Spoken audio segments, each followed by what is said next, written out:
welcome back. You're watching Your World at 10. Now, the government has released its draft white paper on goods and services tax, or GST. The draft proposes a dual rate structure with separate central and state rates. That's exactly what we were expecting. However, there are no dates mentioned on the implementation, nor is any timeline or rate specified in that white paper. To discuss the takeaways of this white paper, we're joined tonight by Prateek Jain, Executive Director at KPMG, and S. Madhavan, Indirect Tax Leader at PricewaterhouseCoopers. Gentlemen, thank you very much for joining me on Your World at 10. Let me break this down into a simple good, bad and ugly takeaway from this white paper. Prateek, why don't you start first?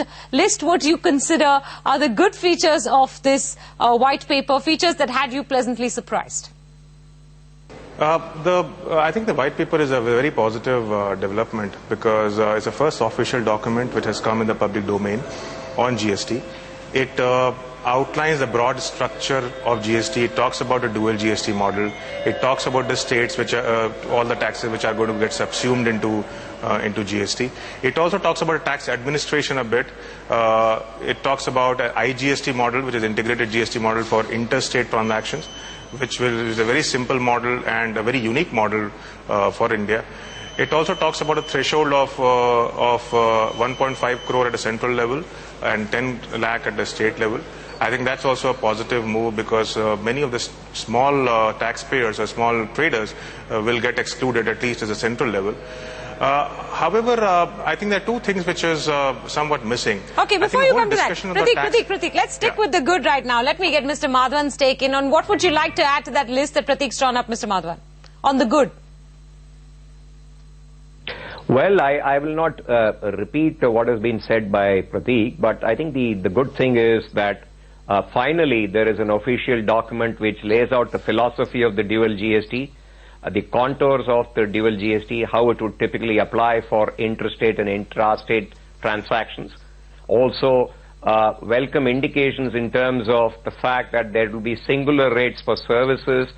Also welcome in terms of the differential thresholds for the two taxes to apply, and also clarifications as to the fact that both taxes would be charged on each transaction to be paid over to the respective center and the states, and for a fairly easy and uncomplicated mechanism of tax collection and tax compliance procedures to have been set out in this first initial document. Bear in mind, this is just the first document, as the title suggests, so there's probably more to come. But those probably are essentially the things that industry would welcome in terms of the clear articulation of the philosophy behind this fundamental tax reform. Mr. Madhavan, what would you qualify as the bad, or let's say the unpleasant surprises that you were not expecting that have come to light in this draft paper? Very hard to actually say what is the bad. We did expect that this document would go much further than what it has on certain dimensions. For example, we thought that it would sort of address the issue of how the interstate transactions would be taxed under the IGST model, with a further indication of the fact that it would preserve the zero rating in the destination state with the taxation, zero rating in the origin state with the tax in the destination state. That detailing is not there. The pleasant surprise is the extension of the GST to tobacco. If you say it's unpleasant, well, we expected some good news that it could be extended to other products as well, but the fact that alcohol and petroleum products currently have been kept out was expected, but it's probably not pleasant news at this point of time. So I think it's unfair to say that there is anything bad here. There was probably a higher expectation of the document going much further than what it did, but this is probably what was possible. So I think we really have to wait for the unaddressed areas to be resolved, perhaps in a document in due course. The key things, which is in terms of the listing or the categorization of products into the dual rate structure for goods, is the real expectation, and that is yet to be addressed. Then, of course, that's the one about the timeline. I did not expect this document, nor do I expect the future documents to address the timeline, but I would have expected at least a clear best efforts basis to reach the 1st of April deadline, if not a few months later. That articulation of the go-live date would have been welcome, but we will wait and watch on that. Prateek, would you like to add to that list of bad, go one step ahead and maybe create a list of ugly, and weigh in on the fact that nor do we have a timeline, nor do we have any indicative rates? Was that too much to expect at this point in time? Yes, I think that's too much to expect, frankly, because as far as rate is concerned, that is still being worked out with the central government and the state governments. You have to bear in mind that you have a federal structure and a state structure, so center can at best persuade the states to come on board. The rate would depend on two factors. One is the tax base. So if you want to have a larger base, and there are many sectors today which is not subject to GST per se, for example, aviation, there is no tax on air travel, there is no tax on, say, real estate, except for stamp duty. So I think tax base, if it is expanded, the rate should be moderate. The other aspect is that you want to restrict the concessional rate list to a bare minimum. And I don't think all the states are agreeing to that. So I think the rate will take some time. As far as timeline is concerned, I think that April 1, 2010 is a bit stretched. It might get deferred by a few months or so. I think October 1 looks a better realistic deadline to me. As far as what is not that good, I think one aspect which I want to highlight is on the tax administration.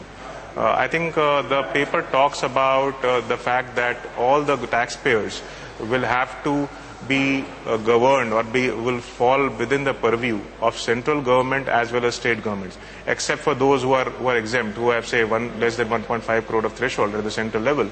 And I think that is something which was not, I was not expecting that. It is better for the businesses to go to one tax authority and get all the compliances done at one place. I have one last question to put to both of you. Prateek, you go first on this, and it has to do with the point that you brought out, concessional, common concessional sort of lists of items between states, concessional rates. Does this paper tell us anything of the number of rates that we might be faced with, because there was one central, one state, within the state there were some items that were exempt, or across both there were items that were exempt, then there were concessional lists. So we were talking about a plethora of rates under this dual structure, weren't we? Yes, I mean, we are talking of multiple rates. Does this paper guide us on how many rates it's going to be, or is there any way to minimize these rates, or whether the states have reached any consensus? No, I mean, this paper only says that there will be a standard rate, there will be a concessional rate. It does not talk about the items and the services which will fall under the concessional rate. It does not talk about any sort of agreement or disagreement in that sense. So as things stands out today, you will have a merit rate, you will have a concessional rate. Hopefully that concessional rate would be only on few items. There will be a schedule of exempt commodities and services, and there might be a 1% or a small, very low rate for precious metals such as gold and silver and things like that. Final question to you, Mr. Madhavan, really quickly. I was at your PwC CFO conclave in Goa over the weekend, and I know your colleague mentioned that in Australia it took 21 months to implement GST from the issuing of the first draft. What's it looking like based on the details that are lacking in this first draft on how close we are in being able to implement GST? I'm not even considering April 1st, 2010 to be a realistic deadline. So are we looking now at the next financial year after that? Oh, not at all. I think that much is certain, that the government will not envisage a full year's postponement. I do not believe that is the case at all. Okay. I think the expectation on a best case basis is 3 months delay, but on a worst case basis, probably the more realistic one. But the details that you're seeing in this draft paper, do you have enough details to believe that we're only going to see a 3-month delay, or is it likely that based on the lack of details, you can say that by the time we fill in all these gaps and come to consensus and are able to implement this, at least let's say in the first few states, it will take more than 3 months? Well, Menaka, the frank answer to that is, if you really look at in terms of how much work there is to be accomplished between now and the go-live date, you can easily envisage a full year's postponement. But as I said, I believe that there is intent and purpose to introducing the GST by no later than a 30th September or a 1st October deadline. That's a 6-month delay. But I think the final comment on this question that you have is essentially, are we really looking at a perfect dual GST when at the time that we go live, or are we looking at perhaps a 80% product and then we refine it as we go along. Clearly, the answer is that we will have an imperfect GST at the time of its introduction, even if it was 1st of October, and then we will refine it as we go along. That's clearly the situation in India. All right, gentlemen, we'll leave it there. That's not very good news for corporate India, but good news for all of you. You'll have your clients at your door lining up to get more clarifications on what the implications of this is likely to be. Mr. Madhavan, Prateek, thank you very much for joining us on Your World at 10. With that